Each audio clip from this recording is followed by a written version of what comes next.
ಮಕ್ಕಳ ಮುಂದಿನ ವಿಭಾಗ ನಾವು ರಾಜ್ಯಶಾಸ್ತ್ರಕ್ಕೆ ಹೋಗೋಣ. ಅದರಲ್ಲಿ ಮೊದಲ ಅಧ್ಯಾಯ ಸಾರ್ವಜನಿಕ ಆಡಳಿತ. ಸಾರ್ವಜನಿಕ ಆಡಳಿತದಲ್ಲಿ ಸಾರ್ವಜನಿಕ ಆಡಳಿತದ ಮಹತ್ವವೇನು, KPSCಯ ಕಾರ್ಯಗಳನ್ನು ತಿಳಿಸಿ, ಹಾಗೆಯೇ UPSCಯ ಕೇಂದ್ರ ಲೋಕಸೇವಾ ಆಯೋಗದ ಕಾರ್ಯಗಳನ್ನು ತಿಳಿಸಿ. ಇವು 3 ಪ್ರಶ್ನೆಗಳನ್ನು ತಿಳ್ಕೊಂಡ್ರೆ ಸಾಕು. ಹಾಗೆಯೇ ಸಾರ್ವಜನಿಕ ಆಡಳಿತದ ಪಿತಾಮಹ ಯಾರು, 1 ಅಂಕದ ಪ್ರಶ್ನೆ ಬರ್ಬೋದು. ಆಗಲೇ ನಾವು ಡಿಸ್ಕಸ್ ಮಾಡಿದ್ದೀವಿ ಅದ್ರ ಬಗ್ಗೆ. ಈ ಒಂದು 3 ಪ್ರಶ್ನೆಗಳನ್ನು ಈ ವಿಭಾಗದಲ್ಲಿ ತಿಳ್ಕೊಳ್ಳಿ. ನೆಕ್ಸ್ಟು ಭಾರತಕ್ಕಿರುವ ಸವಾಲುಗಳು ಹಾಗೂ ಅವುಗಳ ಪರಿಹಾರೋಪಾಯಗಳ ಬಗ್ಗೆನೂ ತಿಳ್ಕೊಳ್ಳೋಣ. ಅದರಲ್ಲಿ ಸ್ವಾತಂತ್ರ್ಯ ನಂತರ ಭಾರತದ ಸವಾಲುಗಳು ಯಾವುವು ಅಂತಲೂ ಕೇಳ್ಬೋದು. ಅದರಲ್ಲಿ ಭ್ರಷ್ಟಾಚಾರ, ಬಡತನ, ಲಾಭಕೋರತನ, ಕಳ್ಳ ಸಾಗಾಣಿಕೆ, ಕೋಮುವಾದ, ಅನಕ್ಷರತೆ ನಿವಾರಣೆಗೆ ಕೈಗೊಂಡಿರುವ ಪರಿಹಾರ, ಮಹಿಳೆಯರ ಸ್ಥಾನಮಾನ ಹೆಚ್ಚಿಸಲು ಕೈಗೊಂಡಿರುವ ಕ್ರಮ, ಇವುಗಳ ಬಗ್ಗೆ ಎಲ್ಲ ಅಭ್ಯಾಸ ಮಾಡಬೇಕು. ಅದರಲ್ಲಿ ಕೋಮುವಾದ ಎಂದರೇನು 1 ಅಂಕದ ಪ್ರಶ್ನೆ ಬರ್ಬೋದು. ಇಲ್ಲಿ ಏನೇನು ಬಂತು ಸಮಸ್ಯೆಗಳು ಅವೆಲ್ಲವೂ 1 ಅಂಕದ ಪ್ರಶ್ನೆ ಕೇಳೋ ಸಾಧ್ಯತೆ ಇದೆ. ಕೋಮುವಾದ ಎಂದರೇನು, ಭ್ರಷ್ಟಾಚಾರ ಎಂದರೇನು, ಬಡತನ ಎಂದರೇನು, ಲಾಭಕೋರತನ ಎಂದರೇನು, ಕಳ್ಳ ಸಾಗಾಣಿಕೆ ಎಂದರೇನು, 1 ಅಂಕದ ಪ್ರಶ್ನೆಗಳು ಬರ್ಬೋದು. ಅದನ್ನು ತಿಳ್ಕೊಳ್ಳೋಣ. ಇನ್ನೊಂದು, ಭ್ರಷ್ಟಾಚಾರಕ್ಕೆ ಕಾರಣಗಳೇನು, ಅದರ ಪರಿಣಾಮಗಳೇನು, ತಡೆಗಟ್ಟುವ ಕ್ರಮಗಳು. ಪ್ರತಿಯೊಂದು ಸಮಸ್ಯೆಗೂ ಈ 3 ವಿಭಾಗವನ್ನು ಪಟ್ಟಿ ಮಾಡಿಟ್ಕೊಂಡು ಅದನ್ನು 3 ಕಾಲಮ್ ಹಾಕೋಣ ಒಂದು ಹಾಳೆಯಲ್ಲಿ. ಸಮಸ್ಯೆ ಆದಮೇಲೆ ಅದಕ್ಕೆ ಕಾರಣ, ಅದರ ಪರಿಣಾಮ, ತಡೆಗಟ್ಟಲು ಕೈಗೊಂಡಿರುವ ಕ್ರಮ, ಈ ರೀತಿ ಪಟ್ಟಿ ಮಾಡ್ಕೊಳ್ಳೋ 4 ಅಂಶಗಳನ್ನ ಹಾಕ್ಕೊಂಡೋಗಿ ನಮಗೆ 2 ಅಂಕನಾದರೂ ಕನಿಷ್ಠ ಸಿಗುತ್ತೆ. ಇದನ್ನು ನಾವು ನೆನ್ಪಿಟ್ಕೊಳ್ಳೋಣ. ಮುಂದಿನ ಅಧ್ಯಾಯಕ್ಕೆ ಹೋಗೋಣ. ಭಾರತದ ವಿದೇಶಾಂಗ ನೀತಿ, ಜಾಗತಿಕ ಸವಾಲುಗಳು ಹಾಗೂ ಭಾರತದ ಪಾತ್ರ. ಇಲ್ಲಿ ಮುಖ್ಯವಾಗಿ ಬರ್ತಕ್ಕಂಥ ಪ್ರಶ್ನೆ ಭಯೋತ್ಪಾದನೆ, ನಿಶ್ಶಸ್ತ್ರೀಕರಣ, ಮಾನವ ಹಕ್ಕುಗಳ ಹೋರಾಟ. ಇವು 3 ವಿಭಾಗದ ಮೇಲೆ 1 ಪ್ರಶ್ನೆ ಬರುತ್ತೆ. ಇಲ್ಲಿ ಸಾಮಾನ್ಯಕ್ಕೆ ತಡೆಗಟ್ಟುವ ಕ್ರಮಗಳನ್ನು ತಿಳ್ಕೊಳ್ಳೋಣ. ನಿಶ್ಶಸ್ತ್ರೀಕರಣ ಕೈಗೊಂಡಿರುವ ಕ್ರಮಗಳು, ಭಯೋತ್ಪಾದನೆ ತಡೆಗಟ್ಟಲು ಕೈಗೊಂಡಿರುವ ಕ್ರಮಗಳು, ಭಾರತವು ಮಾನವ ಹಕ್ಕುಗಳ ಹೋರಾಟಕ್ಕೆ ಪುಷ್ಟಿ ಕೊಡುತ್ತಿದೆ ಸಮರ್ಥಿಸಿ, ಶಸ್ತ್ರಾಸ್ತ್ರಗಳ ಪೈಪೋಟಿಯು ಜಗತ್ತಿನ ನಾಶಕ್ಕೆ ನಾಂದಿ, ಈ ಹಿನ್ನೆಲೆಯಲ್ಲಿ ಶಸ್ತ್ರಾಸ್ತ್ರಗಳ ಪೈಪೋಟಿಯಿಂದಾಗುವ ಪರಿಣಾಮಗಳೇನು. ಇವಿಷ್ಟು ಪ್ರಶ್ನೆಗಳನ್ನು ನಾವು ಕಲ್ತ್ಕೊಂಡ್ರೆ ತುಂಬ ಅನುಕೂಲ ಆಗ್ತದೆ. 2ರಿಂದ 3 ಅಂಕವನ್ನು ನಾವು ಗಳಿಸ್ಬೋದು. ಮುಂದಿನ ಅಧ್ಯಾಯ ಜಾಗತಿಕ ಸಂಸ್ಥೆಗಳು. ಇದು ಒಂದು ದೊಡ್ಡ ಅಧ್ಯಾಯ. ಇದರಲ್ಲೂ ಸಹ ತುಂಬ ಪ್ರಶ್ನೆಗಳನ್ನು ನಾವು ರಚನೆ ಮಾಡ್ಬೋದು. ಸುಮಾರು 14 ಪ್ರಶ್ನೆಗಳನ್ನು ರಚನೆ ಮಾಡ್ಬೋದು. ಆದರೆ ಯಾವ್ಯಾವ ಪ್ರಶ್ನೆಗಳಿಗೆ ಹೆಚ್ಚು ಗಮನ ಕೊಟ್ಟರೆ ನಾವು ಸುಲಭವಾಗಿ ಅಂಕ ಗಳಿಸ್ಬೋದು. ಮೊದಲನೇದಾಗಿ ವಿಶ್ವಸಂಸ್ಥೆಯ ಸಾಧನೆಗಳನ್ನು ತಿಳ್ಕೊಳ್ಳೋದು ವೆರಿ ಇಂಪಾರ್ಟೆಂಟ್ ಕ್ವಶನ್. ಇದು ತುಂಬ ಮುಖ್ಯವಾದ ಪ್ರಶ್ನೆ. ಹಾಗಾಗಿ ಸಾಧನೆಗಳು ಏನೇನು ಸುಲಭವಾಗಿ ಸರಳವಾಗಿ ಬರ್ಕೊಳ್ಳಿ. ಅಲ್ಲಿ ತುಂಬ ಪ್ಯಾರಾಗಟ್ಲು ಬರೆಯೋದು ಬೇಡ. ಪಾಯಿಂಟ್ಸ್ ವೈಸು ಒಂದು 6 ಪಾಯಿಂಟನ್ನು ನೆನ್ಪಿಟ್ಕೊಳ್ಳಿ. ಸಾಮಾನ್ಯ ಸಭೆಯ ಕಾರ್ಯಗಳು, ರಚನೆ ಮತ್ತು ಕಾರ್ಯ, ಈ 2 ಅಂಗಸಂಸ್ಥೆದು ರಚನೆ ಮತ್ತು ಕಾರ್ಯವನ್ನು ಕಡ್ಡಾಯವಾಗಿ ಕಲ್ತ್ಕೊಳ್ಳಿ. ಒಂದು ಸಾಮಾನ್ಯ ಸಭೆ ರಚನೆ ಮತ್ತು ಕಾರ್ಯ, ಇನ್ನೊಂದು ಭದ್ರತಾ ಸಮಿತಿಯ ರಚನೆ ಮತ್ತು ಕಾರ್ಯ, ಮತ್ತು ವಿಶ್ವಸಂಸ್ಥೆಯ ಸ್ಥಾಪನೆಯ ಉದ್ದೇಶ. ಇವು 4 ಪ್ರಶ್ನೆಗಳನ್ನು ನಾವು ಮುಖ್ಯವಾಗಿ ನೆನ್ಪಿಟ್ಕೊಂಡ್ರೆ, ಯಾಕೆಂದರೆ ಇವು 4 ಪ್ರಶ್ನೆಗಳು ಹೆಚ್ಚು ಬಾರಿ ರಿಪೀಟ್ ಆಗಿರೋವು. ಇನ್ನೊಂದು ಸಾರಿ ಹೇಳ್ತಾ ಇದ್ದೀನಿ. ವಿಶ್ವಸಂಸ್ಥೆಯ ಸ್ಥಾಪನೆಯ ಉದ್ದೇಶಗಳು ಯಾವುವು, ವಿಶ್ವಸಂಸ್ಥೆಯ ಸಾಧನೆಗಳನ್ನು ತಿಳಿಸಿ, ಸಾಮಾನ್ಯ ಸಭೆಯ ರಚನೆ ಮತ್ತು ಕಾರ್ಯವನ್ನು ತಿಳಿಸಿ, ಭದ್ರತಾ ಸಮಿತಿಯ ರಚನೆ ಮತ್ತು ಕಾರ್ಯವನ್ನು ತಿಳಿಸಿ. ಇಷ್ಟು ಪ್ರಶ್ನೆಗಳು ರಿಪೀಟ್ ಆಗಿರೋದ್ರಿಂದ ಇಷ್ಟು ಕಲ್ತರೂ ಸಾಕು. ಇನ್ನು ಉಳಿದವೆಲ್ಲ ಕಲಿಯೋಕ್ಕೆ ಹೋದರೆ ನೆನ್ಪಿಟ್ಕೊಳ್ಳೋಕ್ಕೆ ನಿಮಗೆ ಕಷ್ಟ ಆಗುತ್ತೆ. ಇನ್ನೊಂದು 1 ಅಂಕದ ಪ್ರಶ್ನೆ, ಯುನಿಸೆಫ್ ಮಾರಾಟ ಮಾಡುವ ಗ್ರೀಟಿಂಗ್ ಕಾರ್ಡ್ಗಳನ್ನು, ಶುಭಾಶಯ ಪತ್ರಗಳನ್ನು ನಾವು ಕೊಂಡುಕೊಳ್ಳುವುದು ಸೂಕ್ತ, ಏಕೆ? 1 ಅಂಕದ ಪ್ರಶ್ನೆ ಕೇಳ್ಬೋದು. ಅದನ್ನು ಮಕ್ಕಳ ಯೋಗಕ್ಷೇಮಕ್ಕಾಗಿ ಬಳಸುವುದರಿಂದ ಸುಲಭವಾಗಿ ಬರಿಬೋದು. ಅದೊಂದನ್ನು ನೆನ್ಪಿಟ್ಕೊಳ್ಳಿ. ಈ ಅಧ್ಯಾಯದಲ್ಲಿ ಈ ಒಂದು 4-5 ಪ್ರಶ್ನೆಗಳನ್ನು ನೆನ್ಪಿಟ್ಕೊಂಡ್ರೆ ನಾವು 2 ಅಂಕವನ್ನು ಅಥವಾ 3 ಅಂಕವನ್ನು ಗಳಿಸ್ಬೋದು. ಮುಂದಿನ ಅಧ್ಯಾಯ ಸಮಾಜಶಾಸ್ತ್ರ. ಮಕ್ಕಳ ಸಮಾಜಶಾಸ್ತ್ರದಲ್ಲಿ ನಾವು ಎಲ್ಲ ಅಧ್ಯಾಯಗಳನ್ನು ಅಭ್ಯಾಸ ಮಾಡೋದು ತುಂಬ ಒಳ್ಳೆಯದು. ಯಾಕೆಂದರೆ ಇಲ್ಲಿ ಕಡಿಮೆ ಪ್ರಶ್ನೆಗಳು ರಚನೆ ಆಗ್ತವೆ. ಈಗ ಇತಿಹಾಸ, ರಾಜ್ಯಶಾಸ್ತ್ರದಲ್ಲಿ ಪ್ರತಿ ಅಧ್ಯಾಯದಲ್ಲಿ 14, 20 ಇಷ್ಟು ಪ್ರಶ್ನೆಗಳು ರಚನೆ ಆದರೆ ಇಲ್ಲಿ ಕೇವಲ 5, 6, 3 ಈ ರೀತಿ ರಚನೆ ಆಗ್ತವೆ. ಹಾಗಾಗಿ ಆ ಅಧ್ಯಾಯಗಳನ್ನು ಹೆಚ್ಚು ಗಮನ ಕೊಟ್ಟು ನೆನ್ಪಿಟ್ಕೊಳ್ಳೋದಕ್ಕೆ ಮತ್ತು ಓದೋದಕ್ಕೆ ಪ್ರಯತ್ನ ಪಡೋಣ. ಮೊದಲನೇದಾಗಿ ಸಾಮಾಜಿಕ ಸ್ತರ ವಿನ್ಯಾಸ. ನೋಡಿ, ಇಲ್ಲಿ 3 ಪ್ರಶ್ನೆ ಕಲ್ತ್ರೆ ನೆನ್ಪಿಟ್ಕೊಳ್ಳಿ, 2 ಅಥವಾ 3 ಅಂಕ ಕಡ್ಡಾಯವಾಗಿ ಗಳಿಸ್ಬೋದು, ಗ್ಯಾರಂಟಿ ಬರುತ್ತೆ. ಸಾಮಾಜಿಕ ಅಸಮಾನತೆಗೆ ಕಾರಣಗಳೇನು? ಅಸ್ಪೃಶ್ಯತೆಯು ಒಂದು ಸಾಮಾಜಿಕ ಪಿಡುಗು, ಈ ಹೇಳಿಕೆಯನ್ನು ಸಮರ್ಥಿಸಿ. ಇನ್ನೊಂದು ಪ್ರಶ್ನೆ, ಅಸ್ಪೃಶ್ಯತೆ ನಿವಾರಣೆಗೆ ಕೈಗೊಂಡಿರುವ ಶಾಸನಾತ್ಮಕ ಕ್ರಮಗಳನ್ನು ತಿಳಿಸಿ. ಅಸ್ಪೃಶ್ಯತೆ ನಿವಾರಣೆಗೆ ಹೋಗಲಾಡಿಸಲು ಏನಾದ್ರು ಕೇಳಿ, ಈ ಒಂದು ಪ್ರಶ್ನೆಗೆ ಏನು ಆನ್ಸರ್ ಕಲ್ತಿರ್ತೀರೋ ಅದನ್ನೇ ಬರಿಬೋದು. ಇವು 3 ಪ್ರಶ್ನೆಗಳನ್ನ ಕಲಿಯೋದ್ರಿಂದ 2 ಅಥವಾ 3 ಅಂಕ ನಾವು ಪಡೆಯೋದಕ್ಕೆ ಅನುಕೂಲ ಆಗ್ತದೆ. ದುಡಿಮೆ ಮತ್ತು ಆರ್ಥಿಕ ಜೀವನ, ಇದರಲ್ಲಿ 1 ಅಂಕದ ಪ್ರಶ್ನೆಗಳು ಬರ್ತವೆ, 2 ಅಂಕ, 3 ಅಂಕ, ಇಷ್ಟಕ್ಕೂ ಅವಕಾಶ ಇದೆ. ಇದು ಸಹ ಈಸಿ, ತುಂಬ ಸುಲಭವಾದ ಅಧ್ಯಾಯ, ನೆನ್ಪಿಟ್ಕೊಳ್ಬೋದು. 1 ಅಂಕದ ಪ್ರಶ್ನೆಗೆ ಆಗಲೇ ಡಿಸ್ಕಸ್ ಮಾಡಿದ್ವಿ. ಶ್ರಮ ವಿಭಜನೆ ಎಂದರೇನು, ಕೂಲಿ ಸಹಿತ ದುಡಿಮೆ ಎಂದರೇನು, ಕೂಲಿ ರಹಿತ ದುಡಿಮೆ ಎಂದರೇನು, ನಿರುದ್ಯೋಗ ಎಂದರೇನು, ಇವುಗಳು 1 ಅಂಕದ ಪ್ರಶ್ನೆ, ಆ ವಿಭಾಗದಲ್ಲಿ ಕಲ್ತ್ಕೊಳ್ಳಿ. ಇನ್ನು 2-3 ಅಂಕದ ಬಂದಾಗ ನಿರುದ್ಯೋಗಕ್ಕೆ ಕಾರಣಗಳಾವುವು, ನಿರುದ್ಯೋಗದ ಪರಿಣಾಮಗಳೇನು, ನಿರುದ್ಯೋಗ ಸಮಸ್ಯೆಗೆ ಪರಿಹಾರ ಕ್ರಮಗಳೇನು.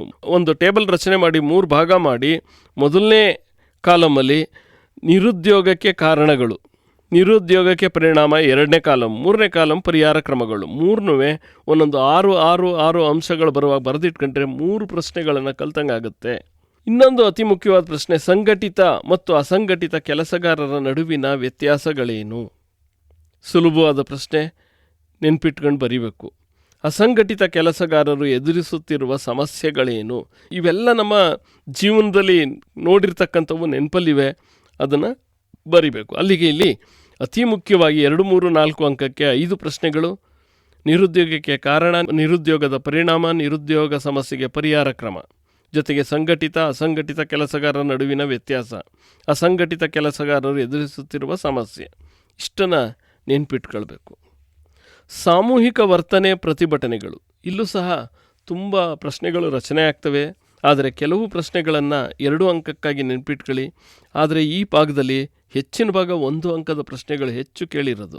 ಅದರಲ್ಲಿ ಅತಿ ಮುಖ್ಯವಾಗಿ ಯಾವ್ಯಾವ ಪ್ರಶ್ನೆಗಳು ಈ ಭಾಗದಲ್ಲಿ ಕೇಳ್ಬೋದು ಈ ಅಧ್ಯಾಯದಲ್ಲಿ ಅಂತಂದರೆ, ಚಿಪ್ಕೋ ಚಳುವಳಿಯನ್ನು ವಿವರಿಸಿ, ಅಪಿಕೋ ಚಳುವಳಿಯನ್ನು ವಿವರಿಸಿ, ಮೌನ ಕಣಿವೆ ಆಂದೋಲನವನ್ನು ವಿವರಿಸಿ, ಕೈಗಾ ವಿರೋಧಿ ಚಳುವಳಿ ಏಕೆ ನಡೆಯಿತು, ಮಹಿಳಾ ಸ್ವಸಹಾಯ ಸಮೂಹಗಳ ಪ್ರಾಮುಖ್ಯತೆಯನ್ನು ವಿವರಿಸಿ. ಇವಿಷ್ಟು ಪ್ರಶ್ನೆಗಳನ್ನು ಓದ್ಬಿಟ್ಟು ಅದರ ಉತ್ತರವನ್ನು ಬರೆದು ನಾವು ಅಭ್ಯಾಸ ಮಾಡ್ಕೊಳ್ಬೇಕು. ಮುಂದಿನ ಅಧ್ಯಾಯ ಸಾಮಾಜಿಕ ಸಮಸ್ಯೆಗಳು. ಸಮಾಜದಲ್ಲಿ ಯಾವ್ಯಾವ ಸಮಸ್ಯೆಗಳು ಬರ್ತವೆ ಅಂದರೆ, ಬಾಲಕಾರ್ಮಿಕ ಸಮಸ್ಯೆ, ಹಾಗೆಯೇ ಬಾಲ್ಯ ವಿವಾಹ, ವರದಕ್ಷಿಣೆ.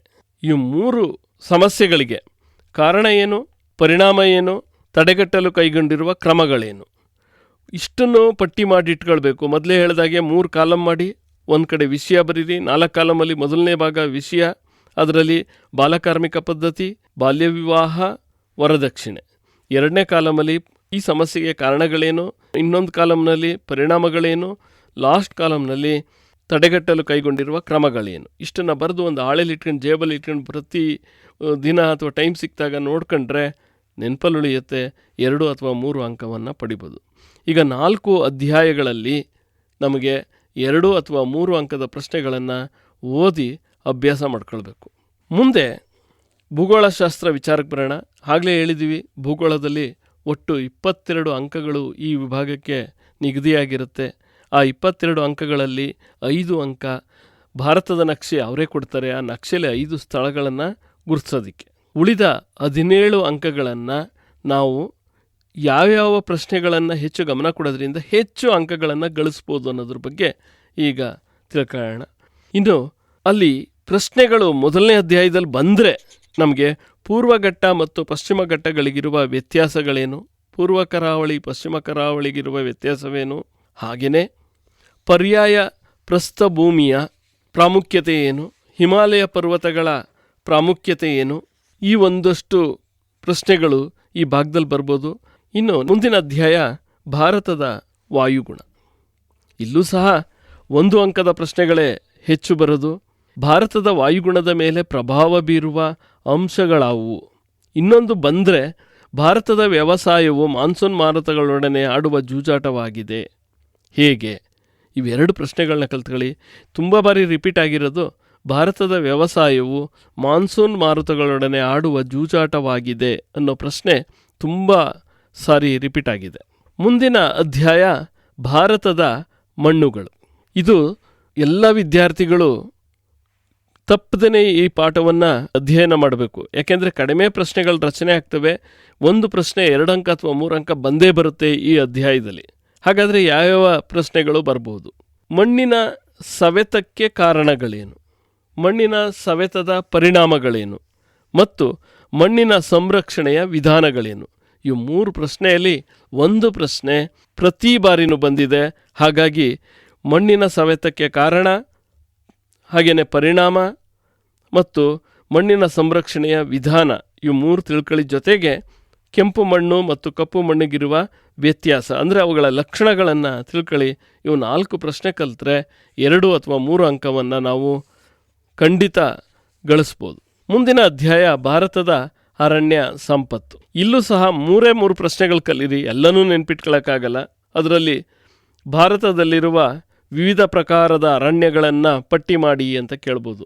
ಮತ್ತು ಅರಣ್ಯ ಭಾರತದ ಆರ್ಥಿಕಾಭಿವೃದ್ಧಿಯಲ್ಲಿ ಯಾವ ಪಾತ್ರವನ್ನು ವಹಿಸುತ್ತದೆ, ಅಂದರೆ ಅದರ ಪ್ರಾಮುಖ್ಯತೆ ಏನು ಅಂತ ಕೇಳ್ಬೋದು. ಮತ್ತು ಅರಣ್ಯ ಸಂರಕ್ಷಣೆಗೆ ಕೈಗೊಂಡಿರುವ ಕ್ರಮಗಳೇನು, ಅರಣ್ಯ ನಾಶಕ್ಕೆ ಕಾರಣಗಳೇನು? ಒಂದು 4 ಅಥವಾ 5 ಪ್ರಶ್ನೆಗಳನ್ನ ನೆನ್ಪಿಟ್ಕೊಳ್ಳೋಣ. ಅರಣ್ಯದ ಬಗ್ಗೆ 3 ಪ್ರಶ್ನೆ ಕಡ್ಡಾಯವಾಗಿ ನೆನ್ಪಿಟ್ಕೊಳ್ಳಿ.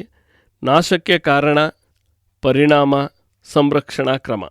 ಹಾಗೆಯೇ ವಿವಿಧ ಪ್ರಕಾರದ ಅರಣ್ಯಗಳು, ಮ್ಯಾಂಗ್ರೋವ್ ಅರಣ್ಯದ ಲಕ್ಷಣಗಳು. ಹೆಚ್ಚು ಪ್ರಶ್ನೆಗಳನ್ನು ಕಲಿತಷ್ಟು ಹೆಚ್ಚು ಅಂಕ ಬರುತ್ತೆ. ಆದರೆ ನಿಮಗೆ ತುಂಬ ಒತ್ತಡ ಅಂದರೆ 3 ಪ್ರಶ್ನೆ, ಅರಣ್ಯ ನಾಶಕ್ಕೆ ಕಾರಣ ಏನು, ಪರಿಣಾಮ ಏನು ಮತ್ತು ಸಂರಕ್ಷಣೆಯ ಕ್ರಮಗಳೇನು, ಇವು 3 ತಿಳ್ಕೊಳ್ಳಿ. ಇಲ್ಲ ನಾನು ಹೆಚ್ಚು ಓದ್ತೀನಿ ಅಂತಂದರೆ ಕೆಲವು ಅರಣ್ಯಗಳ ಲಕ್ಷಣಗಳನ್ನು ಸಹ ತಿಳ್ಕೊಳ್ಬೇಕಾಗತ್ತೆ. ಜಲಸಂಪನ್ಮೂಲಗಳು. ಭಾರತದ ಜಲಸಂಪನ್ಮೂಲಗಳು ಅಧ್ಯಾಯದಲ್ಲಿ ನಕ್ಷೆಗೆ ಹೆಚ್ಚು ಒತ್ತನ್ನು ಇದುವರೆಗೆ ನೀಡಿದ್ದಾರೆ. ಕೆಲವೊಮ್ಮೆ ಮಾತ್ರ ಪ್ರಶ್ನೆಗಳನ್ನು ಕೇಳಿದರೆ. ಮೊದಲನೇದಾಗಿ, ಭಾರತದಲ್ಲಿ ನೀರಾವರಿ ಅವಶ್ಯಕ ಏಕೆ? ವಿವಿಧೋದ್ದೇಶ ನದಿ ಕಣಿವೆ ಯೋಜನೆಗಳ ಉದ್ದೇಶಗಳೇನು? ಪ್ರವಾಹ ಕಾಲುವೆ ಸರ್ವಕಾಲಿಕ ಕಾಲುವೆಗಳ ನಡುವಿನ ವ್ಯತ್ಯಾಸವೇನು? ಇವಿಷ್ಟನ್ನು ನಾವು ತಿಳ್ಕೊಳ್ಬೇಕಾಗ್ತದೆ ವಿದ್ಯಾರ್ಥಿಗಳೇ. ಈಗ ಭಾರತದ ಭೂಬಳಕೆ ಹಾಗೂ ಕೃಷಿ ಈ ಅಧ್ಯಾಯವನ್ನು ಗಮನಿಸೋಣ. ಇಲ್ಲಿ 2 ಅಂಕ 3 ಅಂಕ 4 ಅಂಕದ ಪ್ರಶ್ನೆಗಳು ಯಾವ್ಯಾವುದು ಬರ್ಬೋದು ಅಂತಂದರೆ, ಮುಖ್ಯವಾಗಿ ವ್ಯವಸಾಯದ ಪ್ರಾಮುಖ್ಯತೆಯನ್ನು ವಿವರಿಸಿ, ವ್ಯವಸಾಯದಿಂದ ನಮಗೇನು ಅನುಕೂಲ ಅನ್ನೋದ್ರ ಬಗ್ಗೆ ನಾವು ತಿಳ್ಕೊಳ್ಳೋಣ. ಹಾಗೆಯೇ ವ್ಯವಸಾಯದ ವಿಧಗಳು ಯಾವುವು, ಮತ್ತು ಭತ್ತ, ಗೋಧಿ, ಕಬ್ಬು, ಹೊಗೆಸೊಪ್ಪು, ಹತ್ತಿ ಇವುಗಳನ್ನ ಬೆಳೆಯೋದಕ್ಕೆ ಬೇಕಾಗಿರೋ ಭೌಗೋಳಿಕ ಅಂಶಗಳು.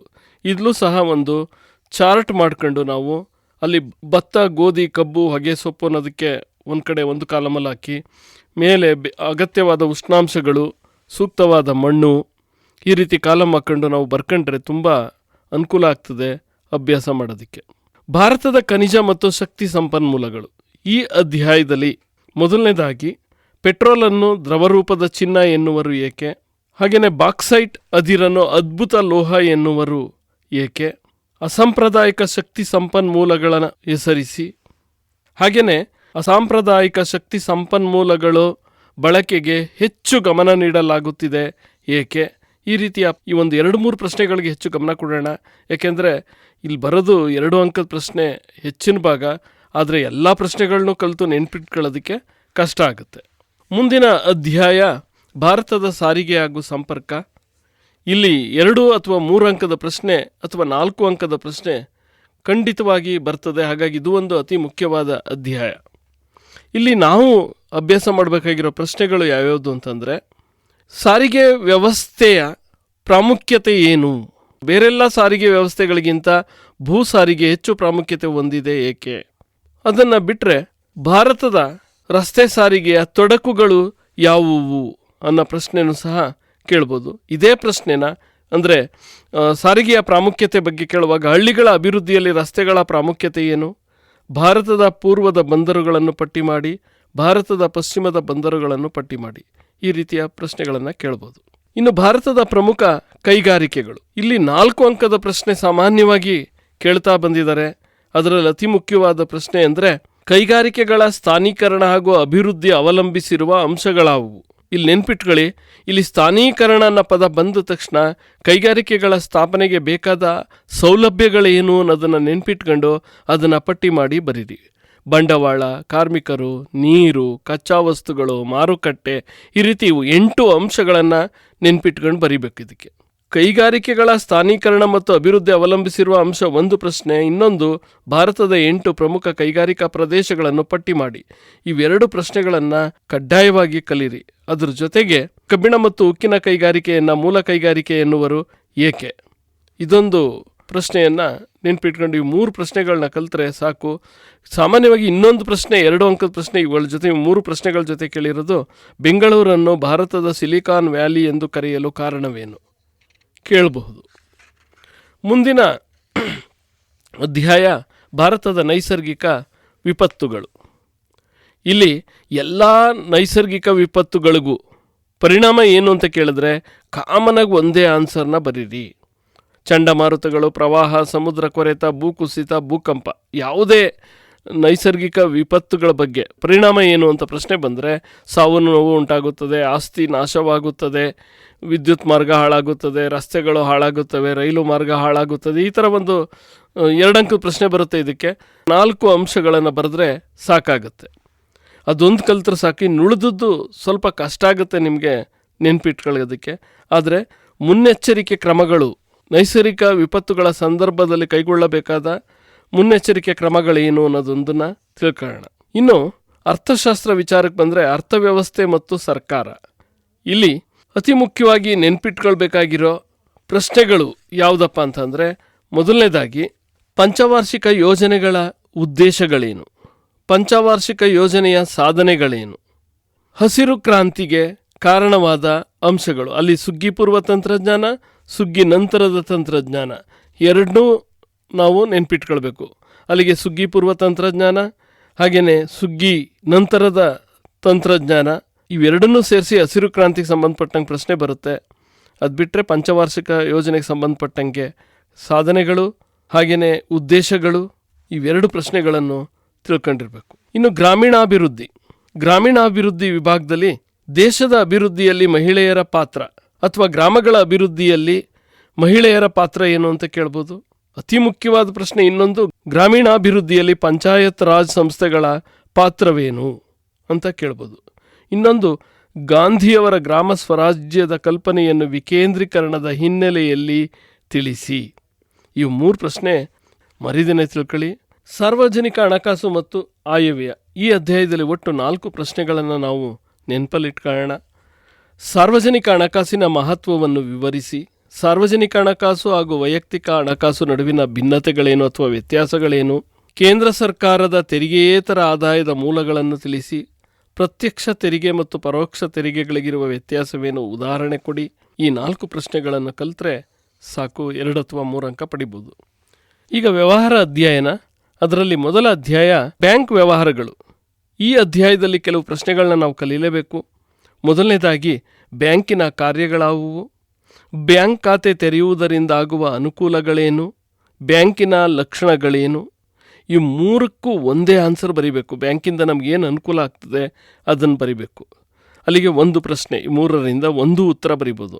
ಇನ್ನೊಂದು ಪ್ರಶ್ನೆ, ಭಾರತೀಯ ಅಂಚೆ ಕಚೇರಿಯು ಯಾವ ರೀತಿ ಬ್ಯಾಂಕಿಂಗ್ ವ್ಯವಹಾರ ಮಾಡುತ್ತದೆ, ಬ್ಯಾಂಕಿನಲ್ಲಿ ತೆರೆಯಬಹುದಾದ ಖಾತೆಗಳಾವುವು, ಉಳಿತಾಯ ಖಾತೆ ಮತ್ತು ಚಾಲ್ತಿ ಖಾತೆಗಿರುವ ವ್ಯತ್ಯಾಸವೇನು, ಬ್ಯಾಂಕಿನಲ್ಲಿ ಖಾತೆ ತೆರೆಯಲು ಅನುಸರಿಸಬೇಕಾದ ಹಂತಗಳಾವುವು. ಈ ಒಂದು 5 ಪ್ರಶ್ನೆಗಳನ್ನು ಕಲಿಯೋದು ತುಂಬ ಸೂಕ್ತ.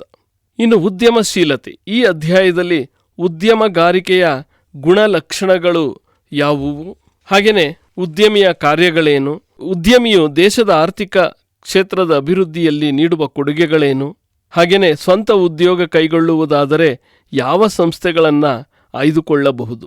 ಈ ಪ್ರಶ್ನೆಗಳನ್ನು ಓದ್ಕೊಳ್ಳೋಣ. ಇನ್ನು ಕೊನೆಯ ಅಧ್ಯಾಯ ಗ್ರಾಹಕರ ಶಿಕ್ಷಣ ಮತ್ತು ರಕ್ಷಣೆ.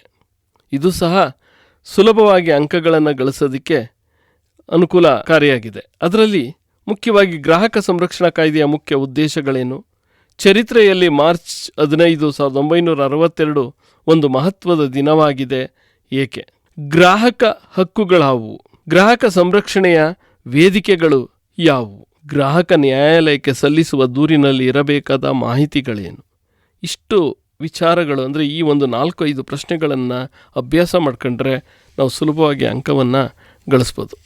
ಹೀಗೆ ವಿದ್ಯಾರ್ಥಿಗಳೇ, ಹೀಗೆ ಹೇಳಿರುವ ಎಲ್ಲ ಅಧ್ಯಾಯಗಳ ಪ್ರಮುಖ ಅಂಶಗಳನ್ನು ತಿಳ್ಕೊಂಡ್ರೆ ತುಂಬ ಅನುಕೂಲ ಆಗ್ತದೆ. ಇಷ್ಟು ಸಮಯ ನೀವೆಲ್ಲರೂ ನಮ್ಮ ಜೊತೆ ಕುಳಿತು ಎಲ್ಲನೂ ಆಲಿಸಿದಿರಿ. ಅದಕ್ಕೊಂದು ಪ್ಲ್ಯಾನ್ ಮಾಡ್ಕೊಂಡು ನೀವು ಒಂದು ಯೋಜನೆ ರೂಪಿಸಿ ಇನ್ನು ಉಳಿದಿರೋ ಅವಧಿಯಲ್ಲಿ ಅವುಗಳನ್ನು ಹಂತ ಹಂತವಾಗಿ ನೀವು ಇಷ್ಟಪಟ್ಟು ಕಲಿತಾ ಹೋದರೆ ಖಂಡಿತ ಯಶಸ್ಸು ನಮಗೆ ದೊರಕ್ತದೆ. ಎಲ್ಲರಿಗೂ ಒಳ್ಳೆಯದಾಗಲಿ, ಶುಭವಾಗಲಿ ಅಂತ ಹೇಳಿ ಈ ಒಂದು ತರಗತಿಯನ್ನು ಇಲ್ಲಿಗೆ ನಿಲ್ಲಿಸ್ತಾ ಇದ್ದೀನಿ.